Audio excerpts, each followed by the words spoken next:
Hey Science Explorer, welcome to the fascinating world of microorganisms part 5, which is the last part of this chapter. Hope you find all the videos helpful and entertaining. Now come to the point. आप लोगों ने कभी ना कभी, सब लोगों ने actually कभी ना कभी अपनी दादी नानी को वो अचार बनाते हुए देखा होगा, जो आज के घर में, आज के डेट में सबके घर में अवेलेबल है। अचार जो बहुत ही टेस्टी और डिलीशियस होता है। पॉइंट ये है कि ये अचार हम लोग इतने दिन तक कैसे यूज़ कर पाते हैं। जनरली एक खाना तो इतने दिन तक नहीं रह पाता, ख़राब हो जाता है। मतलब ऐसा क्या उसमें प्रिजर्वेटिव मेजर यूज़ किया जाता है जो इतने दिन तक प्रिजर्व रहता है और हम लोग उसको एंजॉय कर पाते हैं। ठीक है, तो दादी नानी के पास ऐसा कौन सा सीक्रेट था, ये हम लोगों को पता होना चाहिए। ठीक है, दूसरा है नाइट्रोजन। ठीक है, नाइट्रोजन जो एटमॉस्फेयर में 78% में है, 78% सिर्फ नाइट्रोजन है एटमॉस्फेयर में। पॉइंट ये है कि ये नाइट्रोजन हम लोगों के लिए बहुत ही एसेंशियल है, हमारे ग्रोथ के लिए बहुत ही एसेंशियल है। ना सिर्फ हम लोगों के लिए, ये प्लांट्स के लिए, एनिमल्स के लिए, सबके लिए बहुत ही इंपॉर्टेंट रोल प्ले करता है। लेकिन प्रॉब्लम ये है कि ये नाइट्रोजन हम लोग एटमॉस्फेयर से डायरेक्टली नहीं यूज़ कर पाते। तो ऐसा कौन सा प्रोसेस है जिसके थ्रू हम ये नाइट्रोजन यूज़ कर पाते हैं? तो ये सारे इंफॉर्मेशन हम लोग आज इस वीडियो में देखेंगे, इस वीडियो में जानेंगे। तो ये इन्फॉर्मेशन जानने के लिए आपको इस वीडियो के एंड तक बने रहना है। एज यूजुअल प्रीवियस वीडियो का छोटा सा रिकैप। हम लोग प्रीवियस वीडियो में पढ़े थे कि हार्मफुल माइक्रो ऑर्गेनिज्म क्या होते हैं, जिसको हम पैथोजेंस के नाम से जानते हैं। पैथोजेंस बहुत ही हार्मफुल है, जो हमारे बॉडी में बहुत सारे डिजीज फैलाते हैं। वो सिर्फ ह्यूमन को ही अफेक्ट नहीं करते, एनिमल्स को भी वो नहीं छोड़ते। एनिमल्स में भी तरह तरह के डिजीज ये पैथोजेंस की वजह से आता है, जैसे कि एंथ्रेक्स हुआ, फुट एंड माउथ डिजीज़ हुआ। फिर प्लांट से रिलेटेड भी डिजीज़ ये पैथोजेंस फैलाते हैं। ठीक है, जैसे कि प्लांट्स में कैंकर, सिट्रस कैंकर एक पढ़े थे, और भी कुछ डिजीज़ के बारे में पढ़े थे। फिर पढ़े थे फूड पॉइजनिंग क्या होता है। फूड पॉइजनिंग जो सिर्फ कंटामिनेटेड फूड या कंटामिनेटेड वाटर खाने से नहीं होता, वाटर पीने से नहीं होता, और भी सोर्सेस है फूड पॉइजनिंग के। ये सारे डिटेल्स हम लोग प्रीवियस वीडियो में पढ़े थे। अगर आप वो वीडियो देखे हैं तो अच्छी बात है, अगर नहीं देखे हैं तो आप जाइए और इतने सारे इंफॉर्मेटिव चीज़ आप प्रीवियस वीडियो में डिटेल से जानिए। Quote of the day, your dream is just like a tiny seeds. It seems small at first, but believe me, they can grow into amazing things. You have to work hard to keep growing to make your dream come true. Remember, your dream can change your life. Not only your life, it inspires others too. On this note, I'm Krishna. You're watching me on Concept Quiz. Let's begin. आज हम लोग पढ़ने वाले हैं food preservative, मतलब हम लोग food को कैसे प्रिजर्व कर सकते हैं लंबे समय तक। फिर पढ़ेंगे नाइट्रोजन फिक्सेशन क्या होता है, जो ऑलरेडी एक बार हम शायद प्रीवियस वीडियो में आप लोग को बता चुके हैं, इसमें डिटेल्स में पढ़ेंगे। फिर नाइट्रोजन साइकिल क्या होता है, ये सारे चीज़ आज हम लोग डिटेल्स में पढ़ने वाले हैं। तो आज की वीडियो बहुत ही कमाल और इंटरेस्टिंग होने वाली है। तो सबसे पहला टॉपिक है फूड प्रिजर्वेशन। तो फूड प्रिजर्वेशन क्या है? ये एक तरह का मेथड है, एक तरह का टेक्निक है, जिसके थ्रू हम अपने फूड को प्रिजर्व करके रख सकते हैं लंबे समय तक। मतलब कि इसका मेन एम होता है कि माइक्रो ऑर्गेनिज्म आपके फूड में ग्रो ना हो, वो उसको स्पॉइल ना कर सके, कोई इंजाइमल एक्टिविटीज़ के थ्रू आपके फूड खराब ना हो, या फिर कोई केमिकल रिएक्शन की वजह से आपके फूड खराब ना हो। मतलब आपके फूड का सेफ्टी रखता है, मतलब उसको हम अच्छे से सेव करके रख सकते हैं ताकि हम उसको खा सकें, मतलब वो हमारे हेल्थ को किसी तरह का नुकसान ना पहुँचाए। ये है एक्चुअली फूड प्रिजर्वेशन। अब पॉइंट ये है या क्वेश्चन ये है कि फूड को हम प्रिजर्व क्यों करते हैं, ऐसा क्या इंपॉर्टेंस है, क्यों ज़रूरी है फूड को प्रिजर्व करना। सबसे पहली बात तो फूड को प्रिजर्व करना इसलिए ज़रूरी है क्योंकि वो आपको हार्म ना कर सके। मतलब आप फूड बनाए, अगर वो प्रिजर्व नहीं है, मतलब पैथोजेंस के थ्रू उसमें अटैक हो गया है, तो वो आपको बीमार कर देगा, खाते ही आप बीमार हो जाओगे, तो इसलिए भी ज़रूरी है। दूसरा, उसकी सेफ्टी रखना इसलिए ज़रूरी है क्योंकि वो वेस्ट ना हो, क्योंकि किसी भी चीज़ की बर्बादी करना सही बात नहीं है, और अनाज की बर्बादी तो बिल्कुल भी एक्सेप्टेबल नहीं है। तो इसीलिए फूड को प्रिजर्व करना इसलिए भी ज़रूरी है कि वो ज़्यादा से ज़्यादा बर्बाद ना हो, क्योंकि लोगों को अनाज की बहुत ज़्यादा ज़रूरत है, वो हमारे लिए हमारी नीड्स है, इसीलिए इसको वेस्ट करना बिल्कुल भी सही नहीं है। तीसरा पॉइंट है कि जैसे कि हम लोग कभी लंबे जर्नी के लिए जाते हैं, कहीं लंबे समय तक जर्नी करते हैं, तो क्या होता है कि हम कुछ फूड्स कैरी करते हैं अपने साथ। तो तो अगर हम उसको प्रिजर्व करना नहीं सीखेंगे तो वो फूड खराब हो जाएंगे, फिर हम उसको कैसे यूज़ करेंगे। तो लंबे समय के लिए, लंबे जर्नी के लिए या कहीं ट्रांसपोर्ट करने के पॉइंट ऑफ व्यू से फूड को प्रिजर्व करना ज़रूरी है। तो ये सारे नीड्स हैं जिसकी वजह से हमको फूड प्रिजर्वेशन की ज़रूरत पड़ी। और चौथा पॉइंट है कि आप फूड प्रिजर्व करते हो ताकि उसकी न्यूट्रिशनस वैल्यू मेंटेन रहे। मतलब आप फूड खाते ही क्यों हो? क्योंकि आपको एनर्जी मिले, आपको सही मात्रा में न्यूट्रिएंट्स मिले, तो वो उसकी सेफ्टी रखना ज़रूरी है ताकि उसका न्यूट्रिएंट लॉस ना हो, उसकी टेक्सचर लॉस ना हो, उसका टेस्ट ख़त्म ना हो।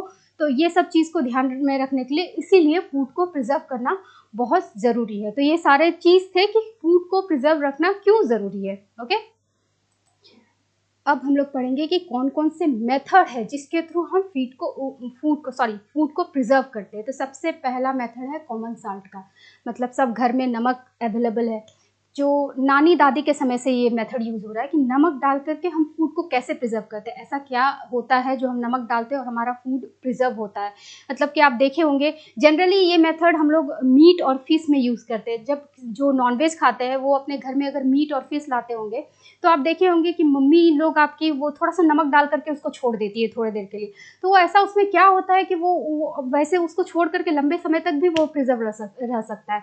तो उसमें ऐसा कौन सा टेक्निक यूज़ होता है कि वो लंबे समय तक प्रिजर्व रहता है नमक को डाल करके। एक्चुअली इसमें क्या होता है कि जब हम नमक उसमें डालते हैं किसी भी फूड में, तो वो क्या करता है कि उस फूड का पूरा मॉइस्चर बाहर निकाल देता है। मतलब जितना भी उसमें उसके अंदर वाटर होता है उसको वाटर निकाल देता है, मतलब एक तरह से उसको डिहाइड्रेट कर देता है।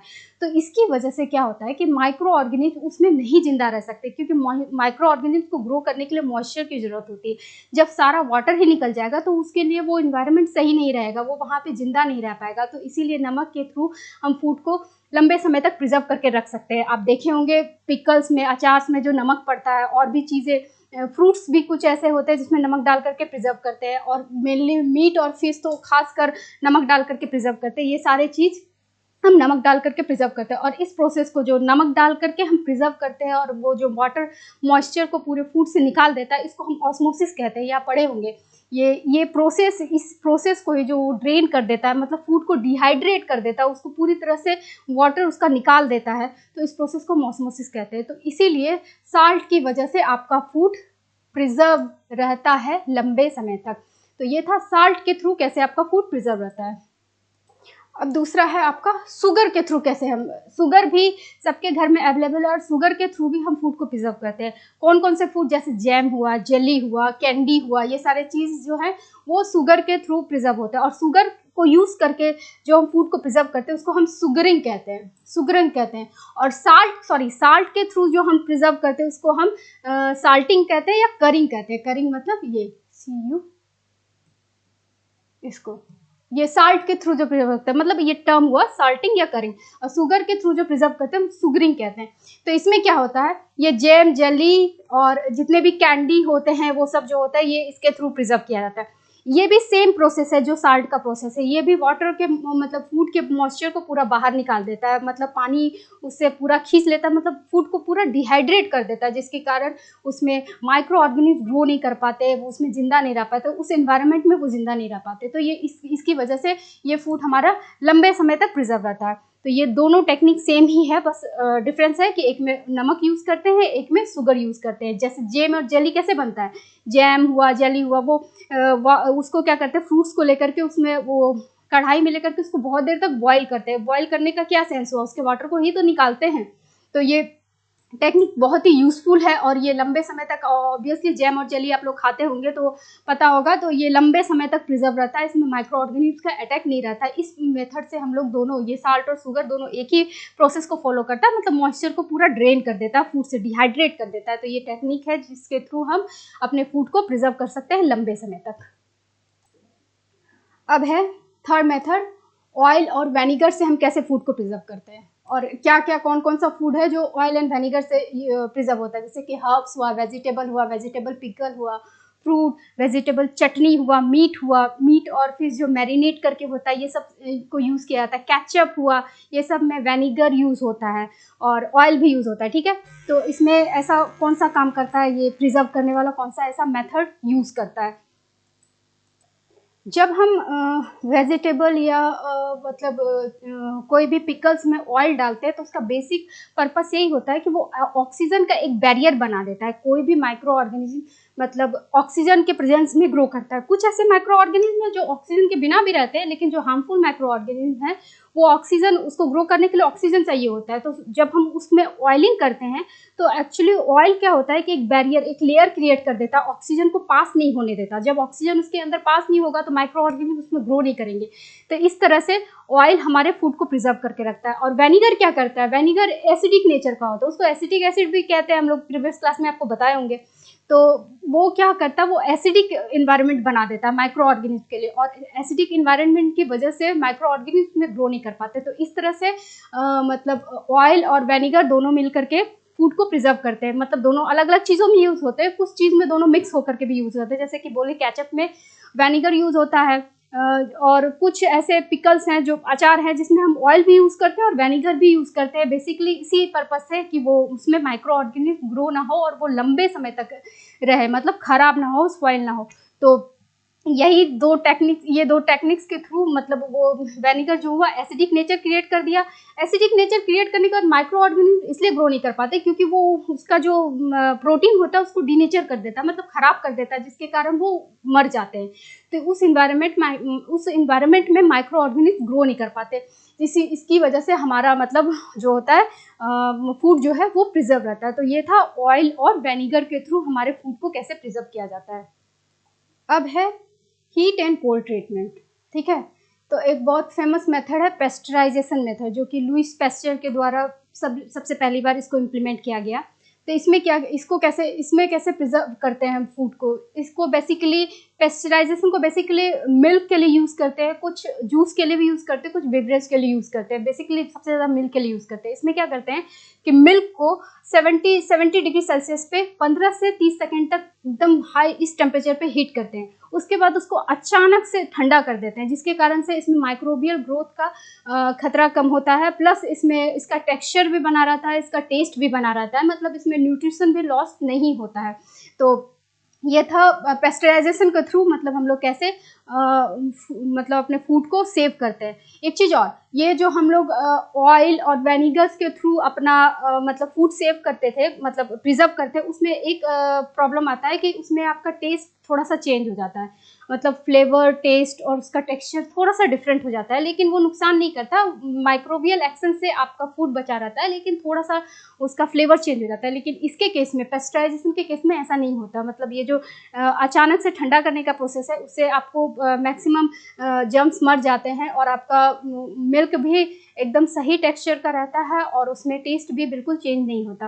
तो ये था लुईस पेस्चर के द्वारा पेस्चराइजेशन का जो मेथड का इस्तेमाल किए जाने वाला। और लुईस पेस्चर इसको कैसे सबसे पहले यूज़ किए थे, एक्चुअली क्या हुआ था कि फ्रेंच के समय, उस समय फ्रेंच गवर्नमेंट एक प्रॉब्लम से डील कर रही थी। जैसे कि वाइन जो बनाती है उसमें उसको क्या हो रहा था, जब वो लंबे समय तक कहीं ट्रांसपोर्ट के लिए भेजती थी तो उसका वाइन ख़राब हो जाता था, उसमें बैड स्मेल आ जाता था, उसमें खट्टा हो जाता था। तो ये सारे प्रॉब्लम्स उनको आ रहे थे। तो वो तब ये लुईस पेस्चर से कॉन्टेक्ट किए और बोले कि इस पर इन्वेस्टिगेट करो कि क्या प्रॉब्लम आ रहा है। तब जो वो देखे कि अच्छा ये लंबे ड्यूरेशन में माइक्रो ऑर्गेनिज्म का अटैक हो जाता है, जिसके कारण से ये ख़राब हो जाता है। तो फिर वो ये मेथड का इन्वेंट किए, पेस्चराइजेशन मेथड का, जो काफ़ी इफेक्टिव रहा, जो आज के डेट में काफ़ी यूज़ होता है, खासकर डेयरी प्रोडक्ट में तो खासकर ये यूज़ होता है। तो बहुत ही इफेक्टिव मेथड है ये लुईस पेस्चर का पेस्चराइजेशन मेथड, जिसके थ्रू हम अपने मिल्क को सेव करके रख सकते हैं लंबे समय तक और ये जल्दी खराब नहीं होता।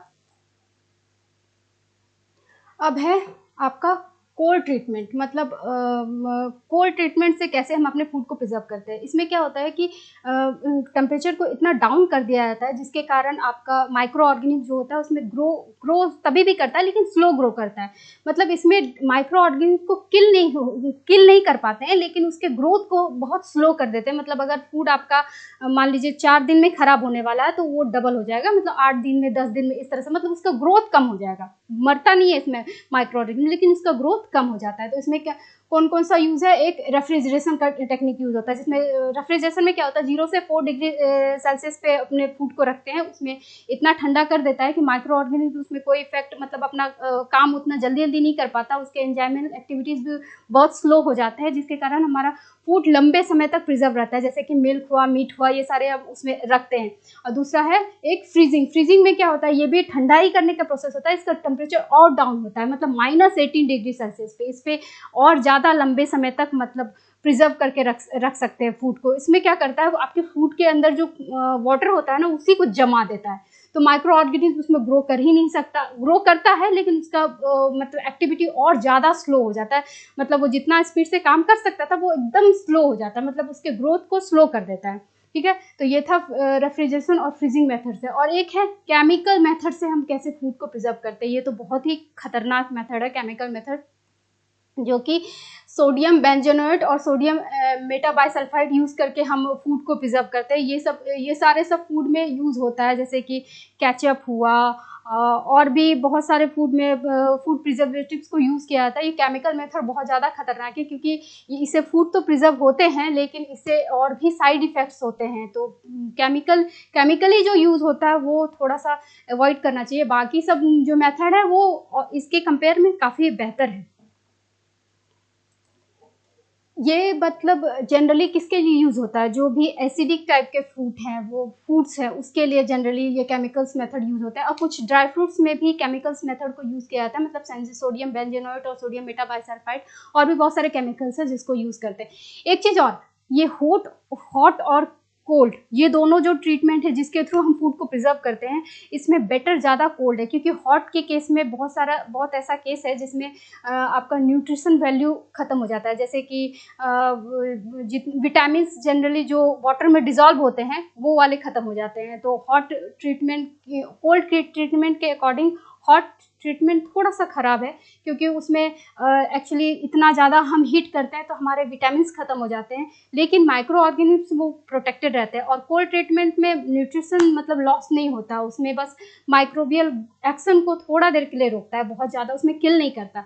तो हॉट ट्रीटमेंट के कंपेयर में कोल्ड ट्रीटमेंट बेटर है। और केमिकल ट्रीटमेंट तो बिल्कुल भी सही नहीं है, ये लोग यूज़ करते हैं लेकिन ये बहुत ही हार्मफुल है, इससे बहुत तरह के प्रॉब्लम्स आ सकते हैं, खासकर कैंसर तरह की बीमारी भी फैलती है ये केमिकल्स ट्रीटमेंट को यूज़ करने के लिए। ठीक है, तो ये सारे मेथड्स थे फूड प्रिजर्व को करने के लिए, मतलब हमारे फूड को लंबे समय तक प्रिजर्व करके रखने के लिए, ताकि वो ख़राब ना हो।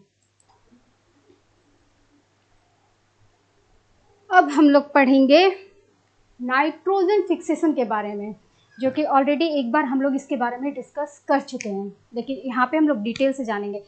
क्या है कि नाइट्रोजन हमारे लिए बहुत ही ज़्यादा ज़रूरी है। और नाइट्रोजन फिक्सेशन में क्या होता है, ये होता है कि एटमॉस्फेयर के नाइट्रोजन को कन्वर्ट किया जाता है उस फॉर्म में जिस फॉर्म में सारे लिविंग ऑर्गेनिज्म उसको यूज़ कर पाए, प्लांट हुए, एनिमल हुए, ह्यूमन खुद भी हुए, क्योंकि नाइट्रोजन एक एसेंशियल पार्ट है किसी भी चीज़ के ग्रोथ का, जैसे कि प्रोटीन्स हुआ, एमिनो एसिड हुआ, फिर न्यूक्लिक एसिड हुआ, या फिर क्लोरोफिल हुआ, ये सारे चीज़ में नाइट्रोजन की बहुत ज़्यादा ज़रूरी है। अगर ये प्रोसेस नाइट्रोजन फिक्सेशन होना बहुत ज़रूरी है, अगर ये प्रोसेस नहीं होगा तो ग्रोथ रुक जाएगा, रिप्रोडक्शन रुक जाएगा, बहुत सारे प्रोसेस में प्रॉब्लम्स आएगी। तो ये प्रोसेस होना बहुत ज़रूरी है, मतलब एटमॉस्फेरिक नाइट्रोजन को कन्वर्ट करना बहुत ज़रूरी है उस फॉर्म में जिस फॉर्म में ह्यूमन बींग्स या प्लांट और एनिमल्स उसको यूज़ कर सके।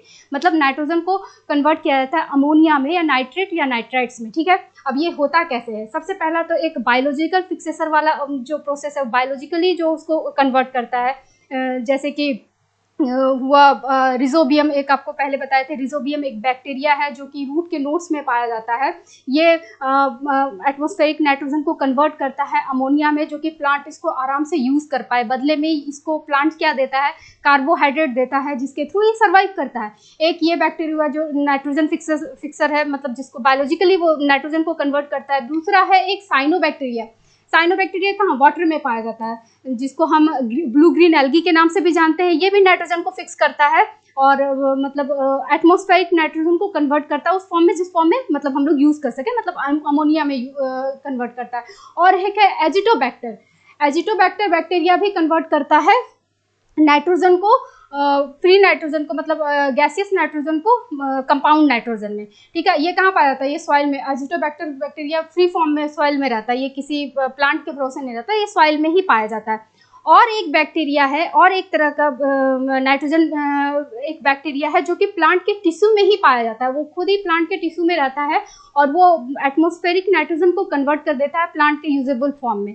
तो नाइट्रोजन फिक्सेशन का होना बहुत ज़रूरी है, क्योंकि इसके थ्रू ही एक लाइफ साइकिल चलता है, क्योंकि इसी के थ्रू एक लिविंग ऑर्गेनिज्म अपना प्रोडक्शन, अपना रिप्रोडक्शन और मतलब अपना ग्रोथ सही से कर पाते हैं, क्योंकि उसके नाइट्रोजन के बिना आपका सेल ग्रोथ नहीं होगा सही से, आपका अमीनो एसिड जो बहुत ही एसेंशियल पार्ट है हमारे बॉडी के लिए वो सही से ग्रोथ नहीं होगा, आपका प्रोटीन में रुकावट आएगा। तो ये सारे प्रोसेस के लिए नाइट्रोजन का होना बहुत ज़रूरी है, और ये सारे बैक्टीरिया हैं जो हमको नाइट्रोजन फिक्स करके देते हैं।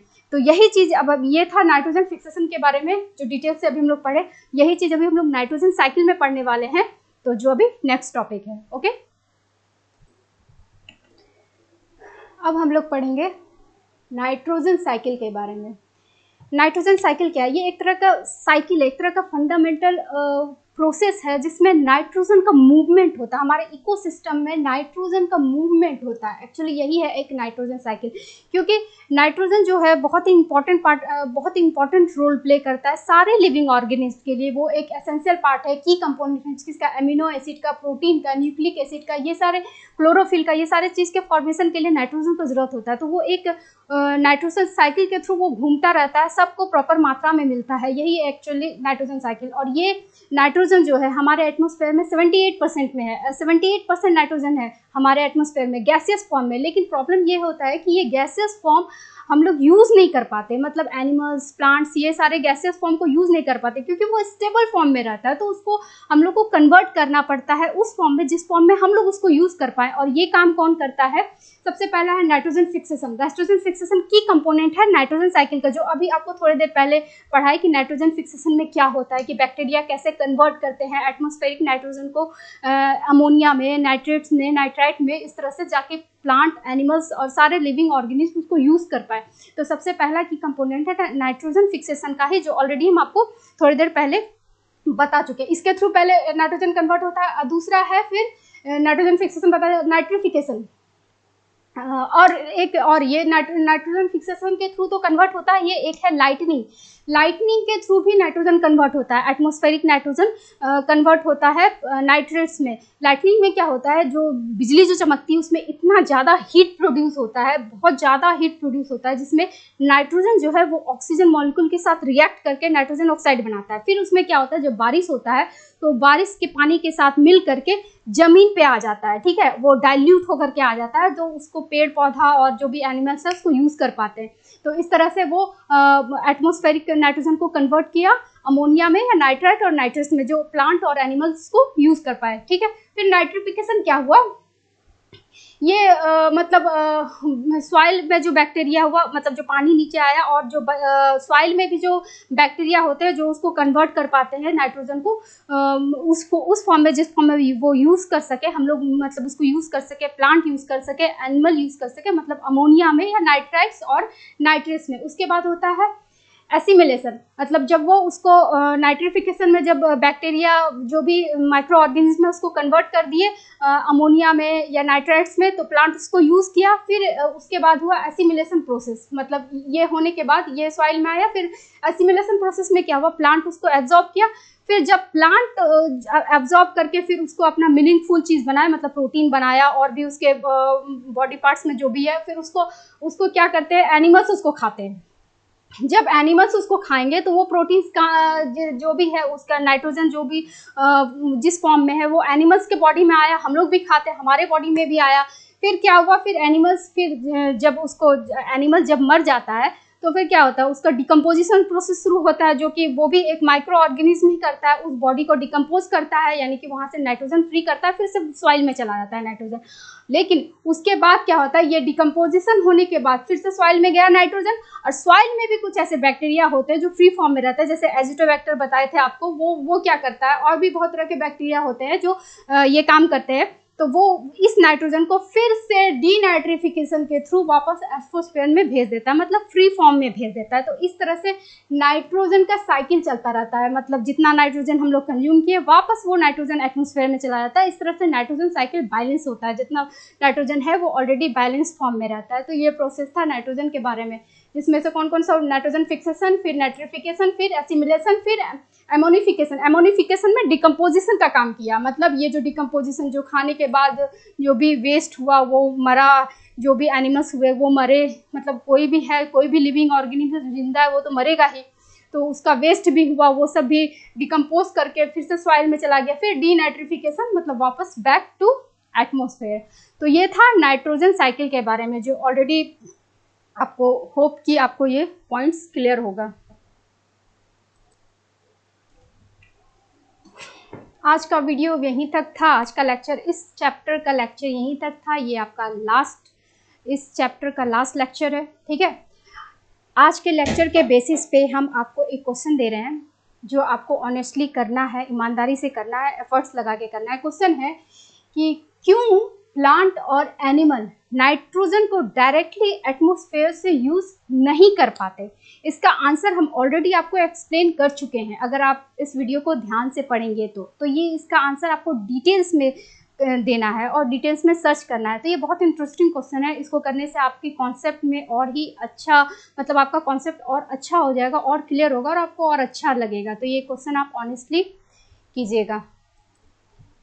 एक चीज़ और, अगले क्लास में जब आप आइएगा तो ये एनसीईआरटी के बुक आपको ऑलरेडी नेट पे अवेलेबल मिल जाएंगे इस लिंक पे, ठीक है। तो आप अगले क्लास में जब भी आइएगा तो ये सारे क्वेश्चंस को सॉल्व करके आइएगा, और फिर हम नेक्स्ट क्लास में आपको कुछ सेलेक्टेड क्वेश्चन का आंसर ब्रीफ में बताएंगे और उसके कॉन्सेप्ट वाइज बताएंगे, ताकि आपकी कॉन्सेप्ट और क्लियर हो, जो कि एग्जाम पॉइंट ऑफ व्यू से भी इम्पॉर्टेंट होगा। तो ये काम आप ज़रूर करके आइएगा नेक्स्ट क्लास में। जो आपको बताए वो आप जरूर करके आइएगा, एनसीईआरटी के बुक से सारे क्वेश्चन सॉल्व करके आइएगा। एक क्वेश्चन यहाँ पे भी हम आपको अभी आ रहा होगा दिए हैं, जैसे कि यहाँ पे क्वेश्चन है कि 10 लाइंस लिखना है यूजफुल माइक्रो ऑर्गेनिज्म के बारे में, जो हमारे लाइफ्स को कैसे कैसे मदद करते हैं। जो हम बताए हैं वो पॉइंट्स नहीं लिखना है, आप अपने मन से सोचिए और कहाँ कहाँ माइक्रो ऑर्गेनिज्म आपको हेल्प पहुँचाते हैं वो आप ध्यान से सोचिएगा और उसको पॉइंट्स को लिखिएगा। ये आपका कॉन्सेप्ट भी क्लियर करेगा। आप जितना मेहनत कीजिएगा अपने ऊपर, अपने लिए, उतना ही आपको फ़ायदा होगा, ठीक है। तो ये आप करके आइएगा और एनसीईआरटी के सारे क्वेश्चन सॉल्व करके आइएगा, ताकि हम नेक्स्ट वीडियो में आपको सेलेक्टिव क्वेश्चन बताएंगे जो एग्जाम पॉइंट ऑफ व्यू से बहुत ज़्यादा ज़रूरी होगा, ठीक है। अगर आपको हमारी वीडियो पसंद आए तो प्लीज़ आप इसको लाइक करें, शेयर करें, and do share with your friends and all your near and dear one. Thank you.